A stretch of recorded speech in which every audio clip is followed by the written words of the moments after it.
دو گناہ ایسے ہیں کہ جن کی آخرت میں تو سزا ملے گی.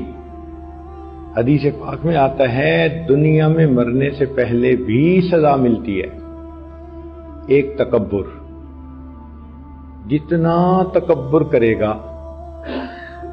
اتنا زیادہ اللہ تعالیٰ دنیا میں اس کو ذلیل کریں گے. کوئی نہ کوئی بات ایسی ہو جائے گی کہ اس کی سب کے درمیان ذلت ہوگی. اور دوسرا، جو بندہ اپنے ماں باپ کی نافرمانی کرتا ہے، حدیث پاک میں آتا ہے کہ اللہ تعالیٰ موت سے پہلے اسی دنیا میں اس نافرمانی کی اس کو سزا دیتے ہیں. چنانچہ ایک ڈاکٹر نے عجیب قصہ سنایا.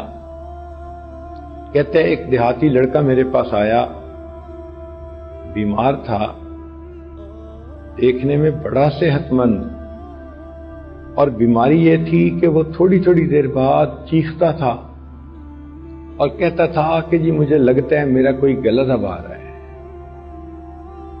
کوئی میرا گلا دبا رہا ہے.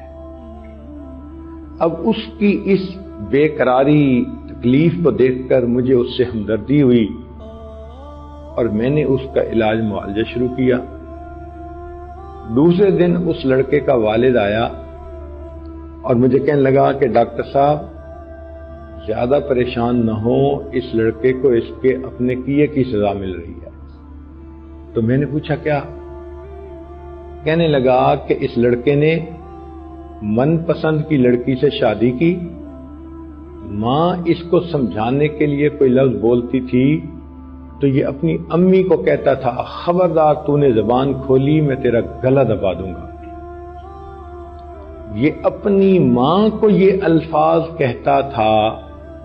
اللہ نے اسی دنیا میں اس کی پکڑ کی، اس کو ایسی بیماری لگی کہ یہ چیختا ہے کہ کوئی میرا گلا دبا رہا ہے، اور واقعی اس کا گلا گھٹ رہا ہوتا ہے.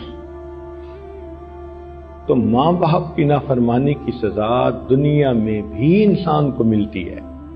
اسی طرح تکبر کی سزا آخرت میں تو ملے گی ہی صحیح، اللہ تعالیٰ دنیا میں بھی عطا فرما دیتے ہیں. تو انسان اپنے اندر ہمبلنس پیدا کرے، عاجزی پیدا کرے اور تکبر سے بچے.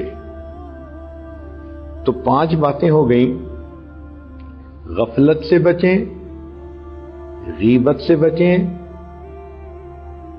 غل سے بچیں، غلب سے بچیں اور غرور سے بچیں.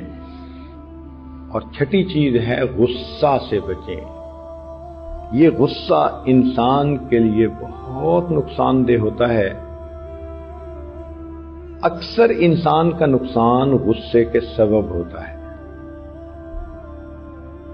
غصے کی وجہ سے لوگ انسان سے نفرت کرنے لگ جاتے ہیں.